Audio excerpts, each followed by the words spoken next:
Hi, I'm Jordy. This is part 3 of the ULDUAR boss guide review series that I've been doing.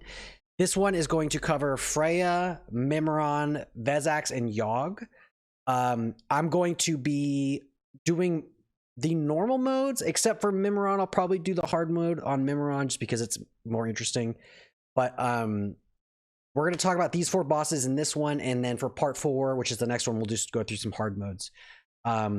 My plan is to get these out before PTR on a week from Thursday. Today is Wednesday, November 30th, and PTR is supposed to be dropping. ULDUAR PTR is supposed to be dropping December 8th, a Thursday. I will be doing a ton of PTR, so if you're interested in that, come check it out. Follow, subscribe to the YouTube. You'll see a lot of VODs there. And I will be doing boss guides and all that stuff like I did for Sunwell. So this is Freya. Freya is one of the 4 keepers that you need to do on hard mode in order to access the Algalon. She is probably considered one of the 4 hardest bosses in here on hard mode. But on normal mode, she's actually not too bad. She's mostly an ad fight. Freya herself doesn't do all that much, but the ads themselves that spawn in these different sets of waves do a bunch of varying things. There's 3 different sets of waves, and you'll get each wave twice. So that's three different kinds of mobs can spawn in sets, and each one will spawn twice. So that's 6 total waves. And it's random which order you'll get them in. So we'll start watching this, but just a quick preface on how that works. And one more thing, this is Tankspot, Cider Helm, and these people were legends at the time. I take a lot of I hope that I'm taking the baton of their boss guides and hoping to be able to do something similar with a more updated format. At the beginning of the Freya encounter, we deal with 3 unique enemy encounters that will come over the course of 6 one-minute long spawns. The first group our raid deals with in this movie are detonating lashers. Detonating lashers will frequently switch targets, so for our kill, we collapse the entire raid on top of a single area to keep them in range of AoE. Detonating lashers, as their name suggests, will explode for AoE damage when they're killed. For this reason, we use AoE DPS on them to bring them to low health, but stop short of killing them all simultaneously. Instead, we try to kill them off individually at low health, and our healers are responsible for keeping us alive through the detonations. So these guys these detonating lashers, they spawn and they don't really respect threat. They kind of change targets all the time. So they're going to be hard to tank, and if you just AoE them all and blow them up in the raid, you're really going to regret it. So you need to figure out a way to kill them without being in the raid. It's possible that you can frost nova them. As far as I can tell, they're not frost novable. So it's like, how are you going to get them out of the raid, or how are you going to deal with it? Will be an interesting development in the way that this works. Another thing are these Eonar's gifts. These are trees that'll spawn, and if they grow to full size, and then when they do, they will heal everything around them for a bunch of health. So you want to kill them before they don't have that much health, so just put somebody on them occasionally and they'll fall over.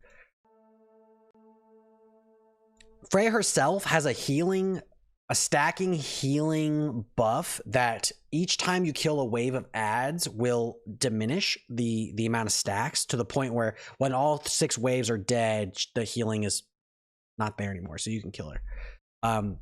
There is some theory crafting going on that it might be possible to burn her through the healing buff, the hots or whatever, so that you can kill her, because she only really has 4 million HP. It's really not that much. These are the stacks. I don't know if you can see 136, it says right there.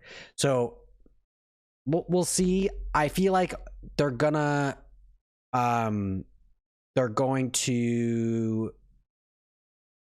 adjust the healing so that you can't burn her. That doesn't seem in the spirit of the fight, if it is possible for us to do it.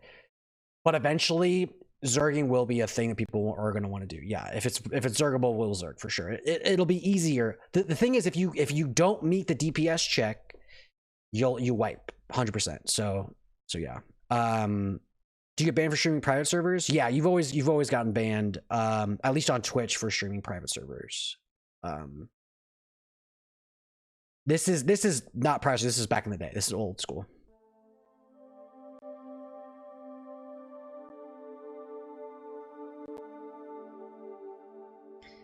Here's wave 2. This big tree guy. The second enemy we will deal with in this movie is the Ancient Conservator. While the Ancient Conservator is alive, players will be unable to attack or cast unless they are under the effect of healthy mushrooms that will spawn nearby. It is critical that the raid stay under these mushrooms until the Ancient Conservator has been slain. Conservators can cast Nature's Fury, a debuff which causes one of your raid members to deal AoE damage to players around them. This is a relatively minor amount of damage and can be raid healed if players want to stay where they are and continue DPS.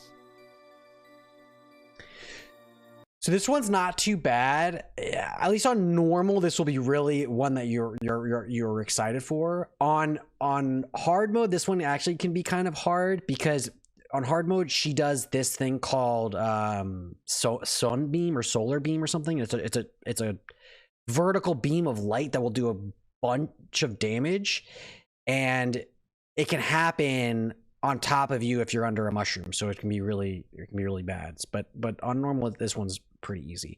Just look for the mushrooms, similar to that boss in Ankhead Old Kingdom.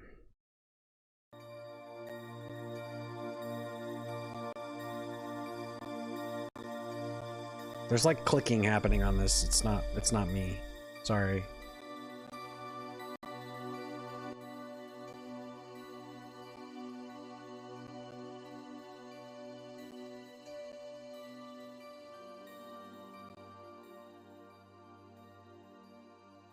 The third group of enemies we will deal with are a Snaplasher, Stormlasher, and Ancient Water Spirit. So this one is three elemental types, plants, elemental, whatever, and this can get kind of rowdy when they spawn. And on hard mode, this one's pretty hard because of the buffs that they all get. I'll let him explain. These three enemies need to die at the same time, but due to their abilities, they should not simply be AoE down. In our raid, we divided the DPS into 2 ranged DPS groups and a single melee DPS group. We also had 1 tank dedicated to each of the targets. We placed 1 range group on the Stormlasher. This is a caster mob that deals moderate AoE damage and can be interrupted. Because of a chain lightning ability, the range stayed spread out around it. We placed a second range group on the Ancient Water Spirit. The Ancient Water Spirit charges players and knocks them back. Using ranged allowed maximum DPS time even while the Ancient Water Spirit was charging. The final enemy we had to deal with was a Snaplasher. When attacked, the Snaplasher gains a stacking 10% damage buff. This makes a Snaplasher incredibly dangerous to the tank if the debuff is not controlled. This buff wears off in about 5 seconds after it stopped attacking, so we had our tank call for melee DPS to immediately stop when the buffs grew too high. Additionally, the tank applied a stun at this time to avoid further damage while the debuff wore off. Okay, so just going back a little bit, notice they didn't finish this wave in time before the next wave came. Their DPS was pretty low, but all right. So that's these 2 elementals here, 1, 2, 3, these 2 plants, and then this elemental.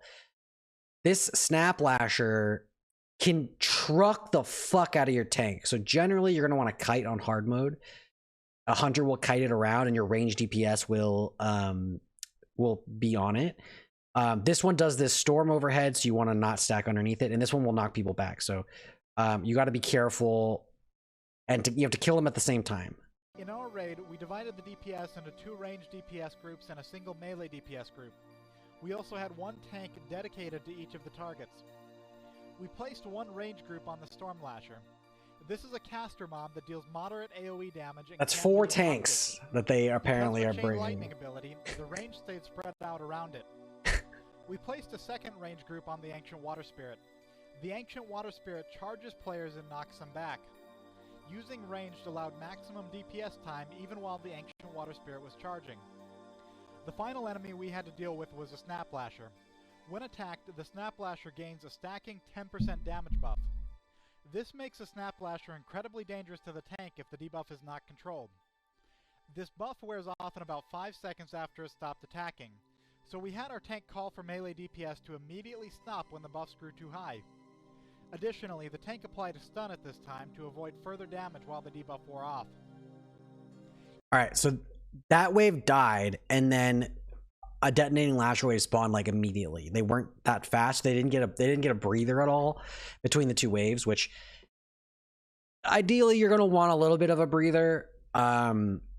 Just to kind of clean up the last bit and get in position for, you know, whatever might come. But also someone's got to be keeping an eye out for these trees, right? Because they spawn and you really need to make sure that they go down. So so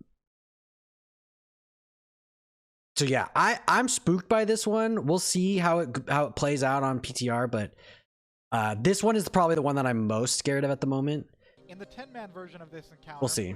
Snaplashers are also slowed by 5% with each incoming attack.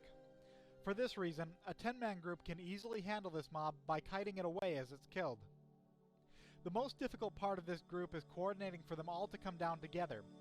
If one is killed too early, they are healed. So now they're on wave 4, which is just another round of ads. The encounter can begin with any of these groups, and all 3 of these groups will be used twice, making up 2 of the 6 spawns. Additionally, the same group cannot spawn twice in a row. Throughout the encounter, Freya will occasionally summon trees called Lifebinder's Gift.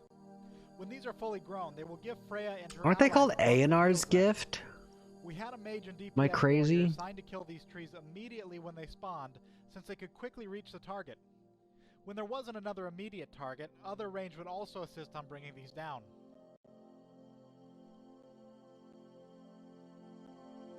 I think I am crazy. Lifebinder's Gift begins to grow.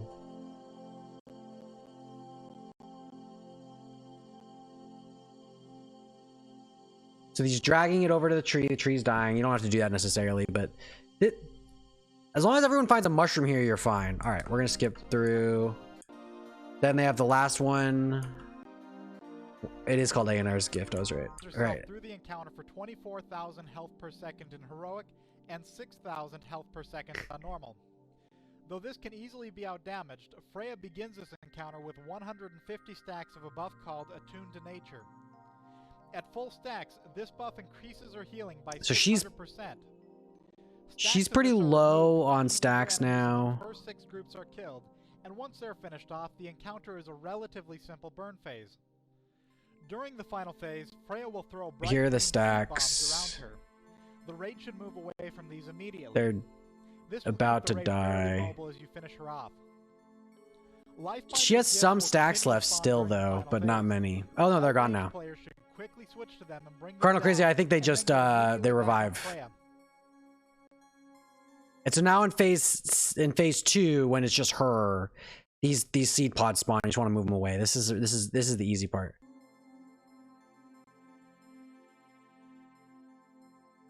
And then they pop. Thanks for watching this movie. Still need to kill the As Aenar's always, Gift. Feel free to ask questions or add suggestions either on YouTube or in the strategy thread on Tankspot. Alright, that's pretty much it. The rest is just like a pretty simple tank and spank.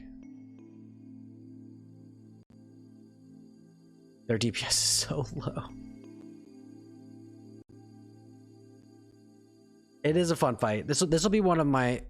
This is the fight I look forward to a lot. Okay. Let's get out of this screen. Alright, so that was Freya. She is going to be a lot of fun. She's going to be hard. It'll take a lot of time to learn because you very likely will wipe every time a wave comes out that you don't understand. So each wave will be like, oh, what do we do here? And then you wipe, and then it comes up again. And you're like, oh, okay, we kind of got that one, but now it's a different wave. You know what I mean? And then you'll figure out the transitions, and then you'll figure out, oh, we left a tree up, Aenar's Gift, maybe wipe, you know, blah blah blah, until finally it all starts flowing well, and you got it. I think boss guides are going to be really important for ULDUAR. Going to be really important. Well, make sure you guys are watching whatever you can, so you can skip all those wipes. Dude. Yeah, Dars, you might be going Frost, brother. You might be going Frost. All right. So Mimiron is Mimiron is one of the is definitely up there with the hardest fight in here. I think it's between Firefighter and Yogg, very likely, if I had to guess. And Firefighter will take a lot of learning to do right. We're going to do just the normal one in this guide, and then the next video we'll do hard modes.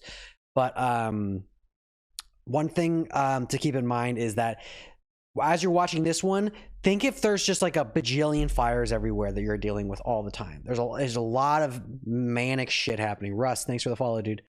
So yeah, there's a lot going on. This is the 10-man. We're gonna stick to the 10-man on this one, and we'll do the 25-man hard mode the next time. But we'll be ready to keep the tank alive. But yeah, okay. So when he does this in phase 1, you got to run out. It'll one-shot you if you don't. There you go. He drops these mines. You don't want to run over them if you can help it. They won't kill you likely, but they will do a lot of damage, so avoid the damage. All melee needs to run out immediately. This is why it's important to find an opening in the landmines well ahead of time. As you might have noticed, there are now 2 sets of landmines out. They will overlap quite a bit, so melee will need to find new openings when he throws the second set. The 4th ability is called Napalm Shell and is a randomly targeted ranged attack that hits its target and enemy. Plasma Blast hits your tank really hard. So watch Flak, I think, is their tank. Watch his HP. The 4th ability is called Napalm Shell. Right here. A randomly targeted ranged attack that hits its target and anyone in their He gets hit pretty hard. A large amount of fire damage plus more fire damage over time. Anyone hit by it will need quick healing to survive. Ranged DPS and healers should stay spread out during this phase, and a fire resistance. All right, here's phase. That was phase 1. One thing to keep in mind, yeah, right here up top left. One thing to keep in mind too is the transitions between the phases are really good times to position yourself for the next phase and to regen mana. You can get out of the 5-second rule and regen a lot of really good mana. Once the Leviathan has been killed, it will dry. Yeah, shitty. Phase 2 will begin. The phase transitions are fairly long, so take this time to heal up and regen some mana. Yeah. Raid members who are low on health should use bandages, and hybrids should help out as well to help conserve the healer's mana. The raid should also be getting in a position for phase 2. Notice how we have ranged DPS spread into 2 groups using the circles on the floor as a guide. Once the mines have cleared out, they'll move in closer. Melee should take up position on the opposite side of the boss from the ranged groups. During phase 2, you'll be fighting the VX-001 anti-personnel cannon. Its primary attack is a shotgun-like effect called Rapid Burst. He'll point at a random raid member and fire off a few bursts in that direction, which will hit everyone in the line of fire. Turn up the video? Yeah, I can turn up a little bit.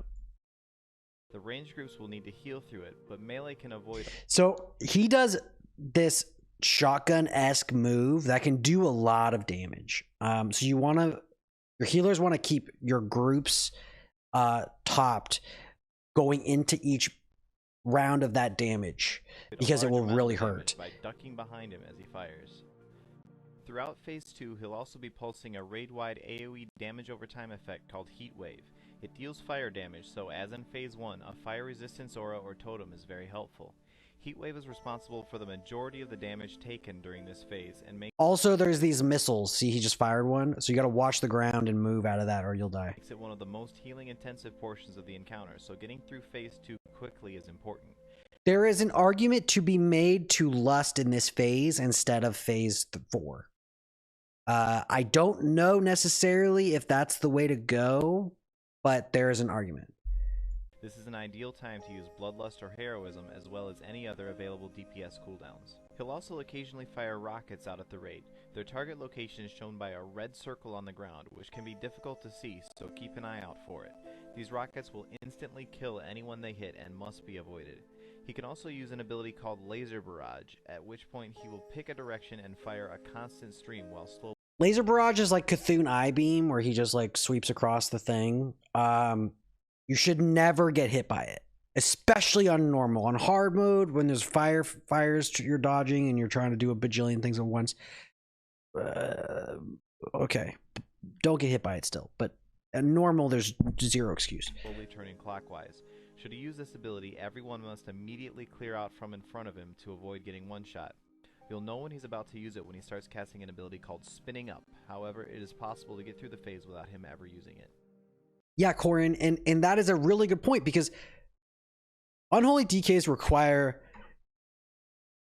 don't necessarily require, but shine on an instance like Nax, where it's 15 1 to 2 minute fights, right? Because you get to Gary.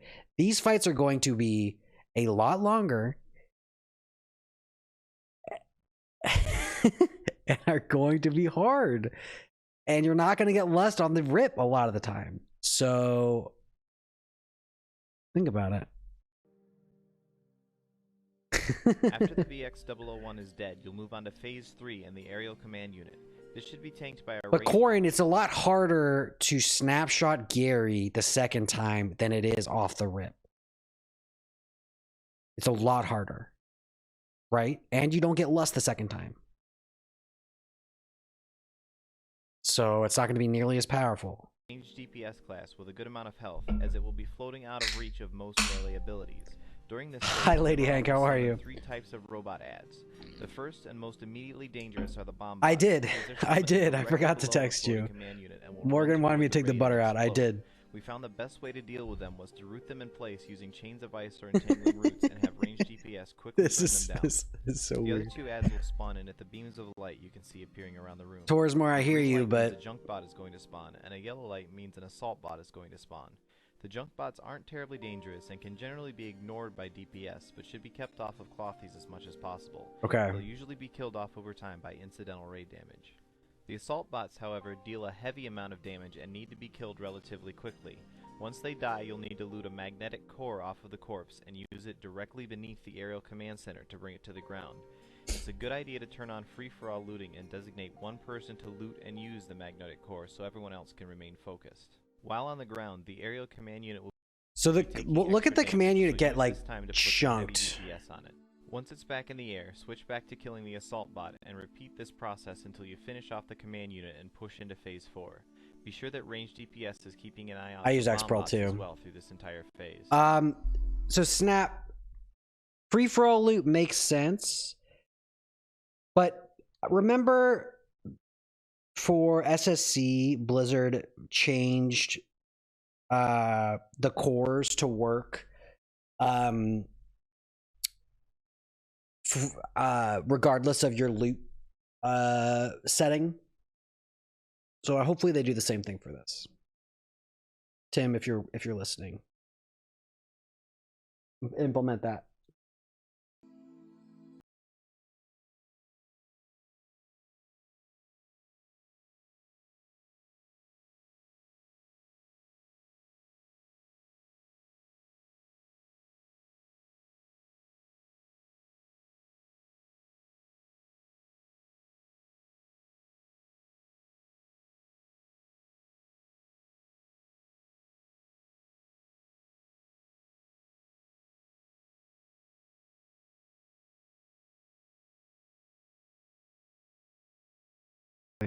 Okay, so phase 3. Now phase 4 is all 3 bosses that you fought up to this point combined like Voltron, and you have to kill it. Phase 4 is surprisingly not, it might not be as hard as phase 2. Because there's a lot going on, but he does less of each thing at once. They're not literally doing everything at the same time. You know what I mean? Like, it's a bit easier than that. It's still really hard. Against the combined might of all 3 vehicles from the previous phases, although each has lost some of their abilities. The Leviathan tank will continue to drop landmines and use its shock blast ability, but will not plasma blast the main tank or throw napalm shells. The VX-001 cannon will be using a lightning attack that functions identically to the Rapid Blast from Phase 2 and will fire rockets as well. It can also use its laser barrage ability, but will no longer cast Heat Wave. The aerial command unit will simply fire its plasma ball and will not summon any of the robots from Phase 3. The Leviathan tank and the command unit will need to be tanked just as they were in their respective phases. All three pieces will come into the phase at 50% health and must die within 15 seconds of each other or they will self. This is gonna be rowdy as fuck. Imagine there's fire everywhere also. I hope you guys bought consumables. Bye. Self-repair. DPS should be split with range primarily watching the head and melee primarily watching the tank, with both helping DPS the chest as well. It's important to keep the boss as still as possible while So he does this turning barrage thing.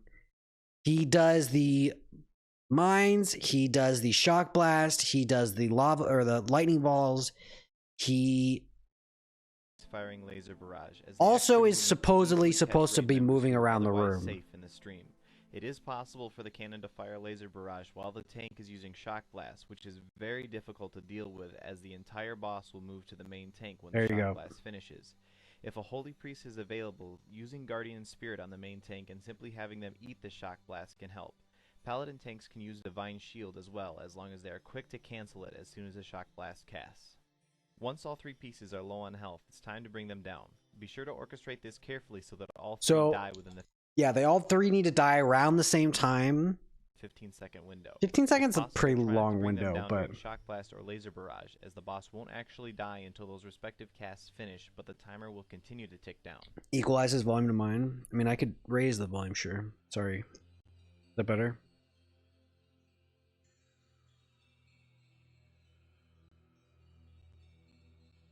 Overall, Mimiron is a very challenging encounter. Is that better? One of the most Should be a little difficult better. in the zone. As always, you can find more information on this and other bosses on the Project Marmot forums at Tankspot.com. If you're watching this on YouTube, check the movie details for a direct link. Thanks for watching, and good luck! Okay, so that's Mimiron. Mimiron is going to be one of the fights, especially on hard mode, that you're going to be struggling with. Hopefully, hopefully, you're ready for some serious wiping, because it's coming. It's coming. It's going to be fun, but it's coming. It'll be a fun fight. He's a hard fight. Okay. Now we're going to go to Vezax, which might be the easiest hard mode in here. But on normal mode, this boss is just pretty easy. This is a fight that you're also not going to do on hard mode week 1 if you're trying to go for a server first title or a progression clear speed. You're going to skip this hard mode because it takes between 6 and 8 minutes to activate the hard mode itself. But he is the penultimate boss in here. He guards the door to Yogg. So it's a cool fight. It'll be a lot of fun. He drops some really good loot. Voldrathar, two-hander, Warrior Bis, Ret Bis, and he drops Flare of the Heavens, which is Caster Bis. Trinket. As soon as Vezax is engaged, he'll apply a raid-wide debuff called Aura of Despair that prevents any and all normal forms of mana regeneration for most players. This includes not only standard mana per 5 and spirit regen, but also abilities such as Life Tap or Evocation, mana recovery talents such as Illumination or Rapture, and buffs such as Blessing of Wisdom or Replenishment. Even potions and flasks are ineffective. The only exception Potions and flasks ineffective. are the Protection Paladin's Spiritual Attunement, the Retribution Paladin's Judgments of the Wise, the Enhancement Shaman's Shamanistic Rage, and the Hunter's Aspect of the Viper. These effects are intensified to help compensate for the lack of raid buffs. However, I guess those specific ones are allowed because it would make certain classes useless. If you didn't have those things allowed. Exactly, Joe. So it's like, I get that. That makes sense. However, it should be noted that any direct healing done by Prot Pallies, Ret Pallies, or Enhancement Shaman is reduced by 75% instead. The only way for the other classes to recover mana is by killing the Serenite Vapors that will spawn periodically around the room. Once destroyed, they'll drop a green puddle on the ground that raid members can stand in to gain a stacking buff that will return mana at the cost of health. This will stack every 2 seconds, and each stack will double the amount of mana gained and health lost. You'll only be able to get about 5 or 6 stacks before the damage gets out of control and you start wasting precious healer mana, or worse, die. However, this is all shadow damage, so a shadow protection buff or aura can help mitigate it a bit. Since the vapors can spawn anywhere in a fairly large radius around Vezax. Yes, Bora. If you're trying to kill him as fast as possible, which you would be in a normal in a progression clear for server first stuff, you would opt to not do the hard mode and kill the vapors, get the mana back, and blast the boss. This boss non-hard mode will be about a 2-minute fight. This boss hard mode will be between 6 and 8 minutes long at the least, because no. It'll be between 5 and 7 minutes, because pre-nerf you had to stack 8 vapors. 8 vapors need to be alive. They will conglomerate into this big water elemental, and then you will kill that, which then activates the hard mode, and then you kill Vezax. Doing it normally, you just kill them before the vapors get high enough. The easiest way to make sure you get use out of as many of them as possible is to split the raid into 2 or more groups with a designated area to cover. Each should be assigned at least 1 healer and a couple caster DPS. However, you can occasionally go for a while where only one group is able to reach the nearby vapors and the other group runs out of mana. Should this happen, the group with no mana should move to take the next vapor that spawns, and the other group, which will hopefully have a good amount of mana from all the vapors, should skip it and focus on keeping the tank alive.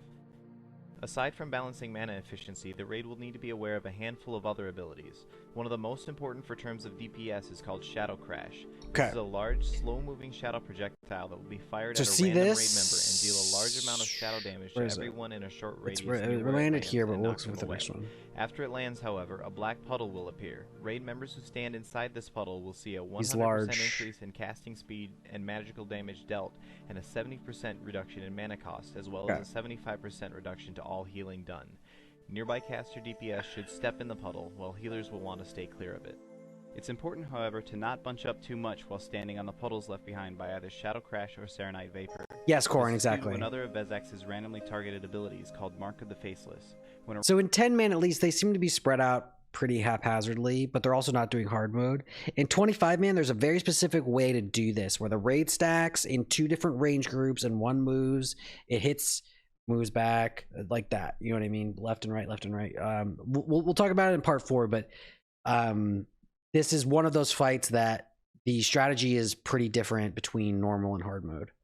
Wouldn't just want to stand in it, a bubble, and then just get out of it. They need to do X. Basher. I think your bubble's considered healing, so you're doing less healing if you're standing in the black thing. You know what I mean? When a raid member is afflicted by Mark of the Faceless, Vezax will siphon life from any other raid members within around 10 yards of the marked players. The damage siphon players will take is relatively low, however the healing Vezax takes is significant, so this should be avoided at all costs. All raid members should stay spread out as much as possible and be ready to move at a moment's notice should they or a nearby ally be targeted for this ability.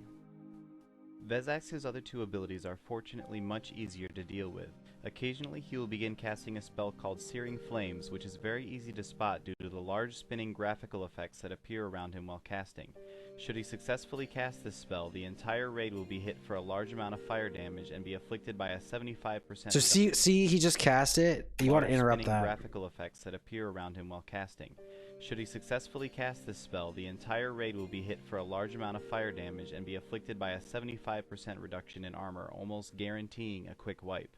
However, this can be interrupted and has a 2-second cast time, so as long as you have a raid member or two Somebody that can doesn't interrupt. reliably, it shouldn't pose much of a threat. Fortunately, The interrupts final aspect of the mostly fight to off of master is GCD Vezax these days.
And attack speed. It's hilarious to me that a guy this size who's casting a spell could be kicked.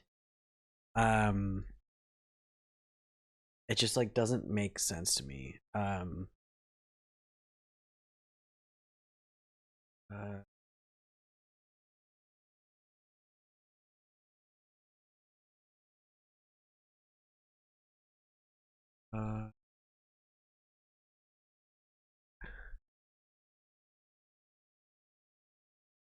Sasquatchel, if that's you, that's interesting.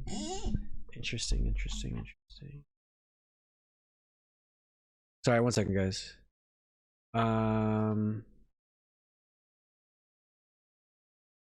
Edit mission.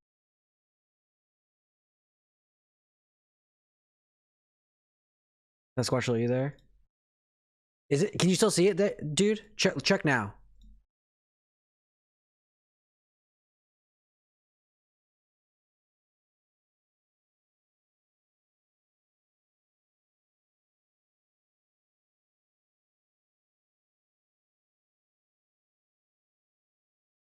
I bet you can't. I think I hit it. Boss discussion still there? Oh, interesting. Edit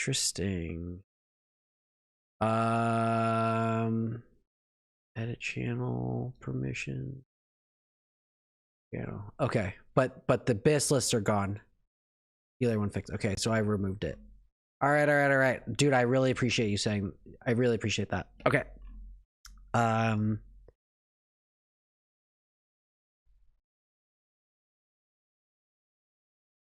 Thank you.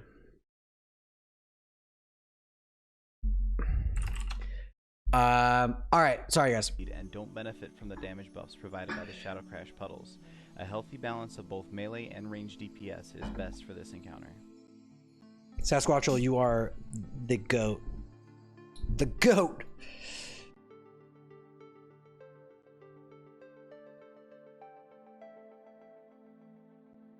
The GOAT.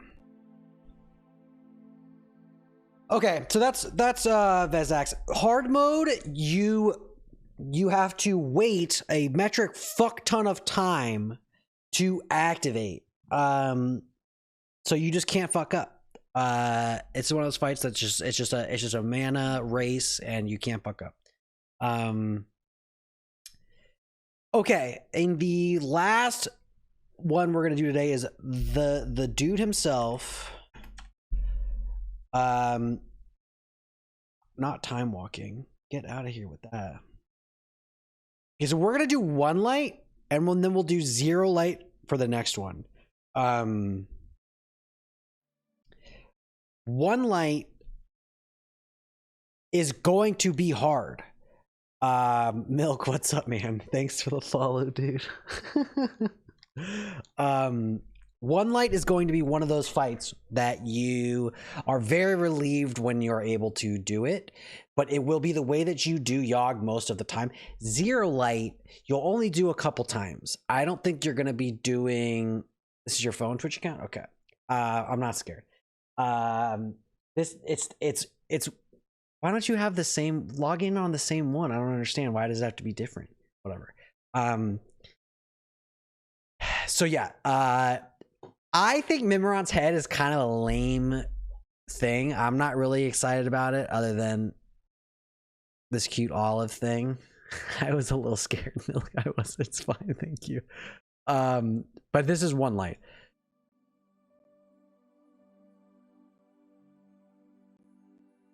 You don't keep track of your passwords? You should get a password manager. Welcome to the Tankspot ULDUAR raid guide. My name is Eliana, and in this video I explain the strategy that we use for the 25-man version of One Light in the Darkness, the hard mode needed to complete Glory of the ULDUAR Raider. Alright, so Yogg is a 3-phase fight. The first phase is just a bunch of ads that you have to kill 8 of them, I think. The second phase, you're contending with Yogg, his tentacles, and then there's a brain room. So you have to split the raid group in half. One team will be taking portals that spawn around Yogg into the brain room. You're going to kill some ads, and then you're going to DPS the brain. You do that a few times. I'm not making YouTube. Well, I guess I am making a YouTube video. And you get the brain to 30% after around 2 or 3 times in the brain room, and then you'll activate phase 3, which when you're actually killing Yogg. Yogg is also kind of this modular fight where the 4 keepers that you've killed up to this point can help you on the fight. And so doing One Light means that you've activated 1 keeper, which generally will be Thorim, and he will buff you. So yeah, Torsmore, she's great. And One Light gives you a couple small buffs, and it enables you to kill the ads in phase 3. Zero Light, the ads don't ever die. They get to 1 health, and then they just sit there and continue doing shit. So you need to deal with it that way. We're not going to talk about that now. We'll talk about it in part 4. But now in part 3, you... All right. If you would like more information or would like to learn more about downloading this movie, click more info on the movie information box on YouTube to head directly to Tankspot. Also, be sure to subscribe by clicking the subscribe button to the right. You will be automatically notified as we release movies that way. That's the idea, Tim. 25 Warriors.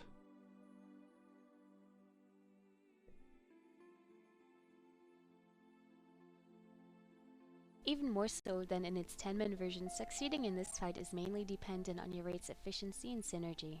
As for raid composition, since this fight isn't very healing intensive, most guilds tend to bring 2 tanks, 4 healers, and 19 DPS. Especially while...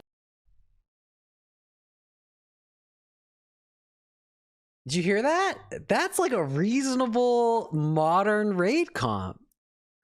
2 tanks, 4 healers. 19 DPS. While you're still learning this fight and your efficiency is lacking, you'll need a lot. 22221 ink, maybe. In this particular video though, we're running with 1 tank and 5 healers. The fight mechanics remain the same compared to the normal fight, but with 3 keepers down, you lose many buffs that you may have gotten quite used to. For One Light, you'll still have Thorim assist you, but you'll have to make do without the remaining keepers. That means your raid loses the following buffs compared to normal mode. A 30% damage increase, 10% from each keeper. A 25% movement speed increase. A 20% increased healing buff. A 20% damage reduction. Sanity welts, there are none at all. 100 sanity is all you have for the entire fight. And there will be no more ice team saves from Hodir. Additionally, all tentacles in phase 2 attack twice as fast and cast 3 times as fast. Now, let's go over the various phases. In phase 1, you have to kill 8 guardians of Yogg Sarah near Sarah to bring your health to 0 and trigger phase 2. As you can see here, we choose to dance through the clouds in phase 1. Phase 1's not a lot of unnecessary moving of too bad. chances to kill them too far away from Sarah. However, if your raid members are prone to touching clouds or wandering off by themselves into their own little world far away from any healer, you may instead choose to have your raid remain at the She's entrance awesome. and have your tank strike in a guardian when it's low on health. Should you choose to dance, your range group needs to remain together as best as they can. You may want to designate a reliable leader that people can follow to avoid clouds. Also with that method, your melee need to run out before your guardian dies, or they'll take a big damage hit that may or may not kill them. With either method though, you'll have to have reliable melee interrupters, because you want to reduce outgoing damage as much as you can. So that was phase You won't have 1. a lot of healers to deal. It's really not hard. You just interrupt the things, you tank the ads. Phase 2 is and avoid the clouds. Phase 2 is where things really start hitting the fan. Hold on, I gotta get all of it out of here. You will notice that the tentacles spawn almost immediately. Yeah, her healer UI is great. Tentacles spawn almost immediately, and you will start losing sanity unless you're paying attention. You gotta know. So, all right. Deal with, so don't stress them too much. Should someone receive both Sarah's fervor and Sarah's blessing at the same time, make sure to pay close attention to their health. After Sarah transforms, phase 2 is triggered. Kill all remaining guardians on the phase change.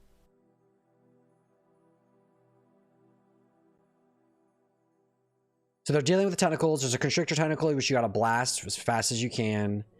There's DPS on this other corruptor tentacle. For phase 2, you have to split your raid into an upstairs and a downstairs team. The downstairs team will consist of 10 people that take the portals that periodically spawn around. So watch the portals, they're about to One spawn. person downstairs should be a healer unless you're incredibly confident in your abilities. Melee as well as hunters are the Incredibly most efficient as confident downstairs in your DPS. abilities. Both teams have to move together as units. This is crucial to success in this phase. So I think she Upstairs takes the team should have your portal. tanks, the remaining healers, and range DPS. She's Especially spread out Bloodcast because she or knows that Shadowproof she's gonna take this Affliction portal in Ops the are back. incredibly valuable on tentacles. So there's 3 of these rooms. You can see on the minimap, there's this center area, and then there's 3 side rooms. And you eventually will go into each of these side rooms. You gotta kill these ads that are here, which are actually tentacles, and then you go into the brain room, which is over here. Or it's behind. Your upstairs her, team actually, should but have yeah. the following priority system for the various tentacles that spawn. Constrictor tentacles before crusher tentacles, before corruptor tentacles. Freeing people from constrictors is always the #1 priority. This skull is what causes you to lose sanity in this room. So you want to make sure that you're not facing it when it's laughing or when it's up, or you're going to start losing sanity. Once you get to 0 sanity, you're insaning. So you can't be losing your sanity willy-nilly. Priority. And dark classes should be rolling their These dice guys are with all any taking tentacle sanity range. loss. Sometimes you just got to eat it. It's not a big deal when you got to move and to minimize the uptime Yeah. of diminished power, but make sure your tanks get out in time before the crusher's focused anger stacks too high. Make sure to watch out for death rays on the ground. They're not candy bars. yeah, From the exactly, time you Basher. see them popping up until they start actually damaging the ground, you have about 5 seconds. So now they're Also, DPSing you'll the want to brain. avoid chaining malady of the mind by moving away from the first person that gets targeted by it. The more sanity you have left for phase 3, the better. Dispels, cleanses, and decurses are of utmost importance and will keep your healers upstairs more busy than the actual healing part will. You just can't afford to have a raid member take a chunk of extra damage or be impaired in their movement. So notice when they're on the brain, these tentacles are frozen, which gives everybody in this upstairs area a really good The downstairs opportunity to clean up before the second round of stuff starts. team should be assigned to specific portals ahead of time, with the exception of brain link people. They should just take the portal that's nearest to them to avoid damaging the other person more. They should also be There's also brain link. 2 people will get targeted with brain link, and they'll be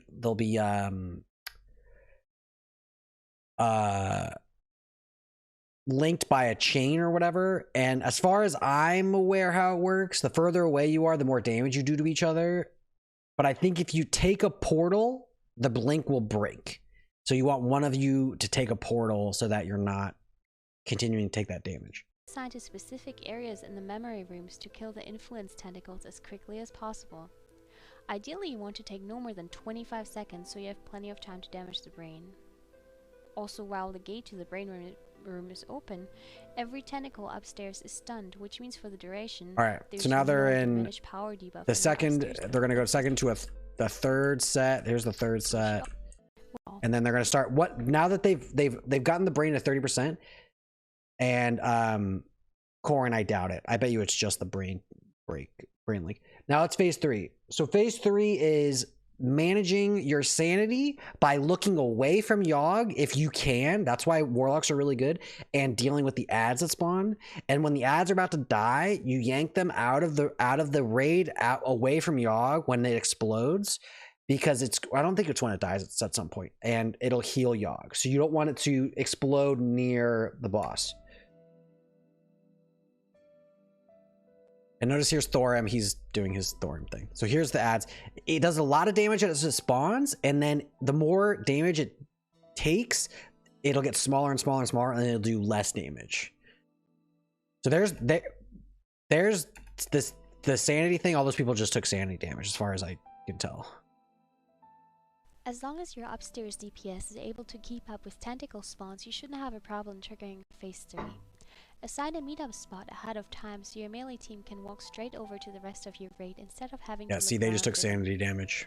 If you run with less than 2 tanks, set up Hunter misdirect rotations so initial aggro won't kill anyone. We kill the Immortal Guardians between the ranged group and Yogg himself.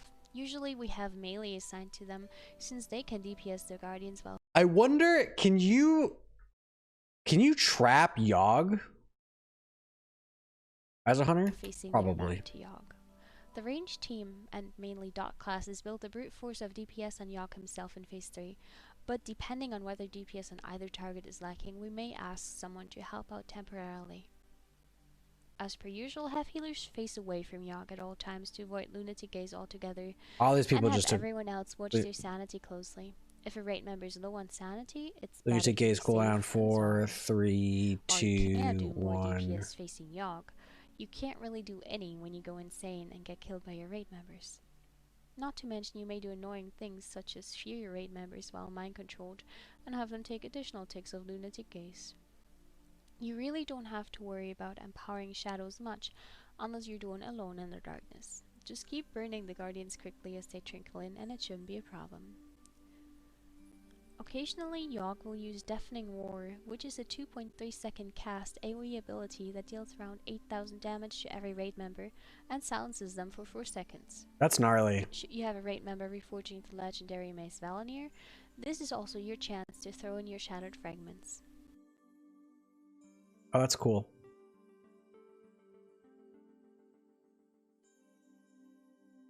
So did someone get mind controlled and then fear, I guess? If you have a new Guardian coming in right before Deafening Roar, you may want to consider having your tank or healer use a cooldown to ensure that he doesn't die during the This is a frostfight, dude, I guarantee you. Huts are also very useful. As long as you keep your DPS split so that the Guardians die consistently and Yogg goes down steadily at the same time, this is a controlled phase that just requires good tank pickups and some communication. It's not too hard of a fight, I think, especially 1 light. 0 light's going to be rowdy as fuck. And I'm really excited. Job Death's Demise. Okay, so that's Yogg. I'm going to do part 4 in the next few days. I'll upload this in the morning. Thank you guys for being here for this. It was a lot of fun, and I hope you enjoyed it. Remember, PTR is going to be a week from tomorrow, so come hang out, and please let me know if anything I can do to help you guys through ULDUAR better. I'm learning all this just as much as you are, so yeah, it'll be fun. I've got a lot planned for ULDUAR, so it'll be good. Thank you.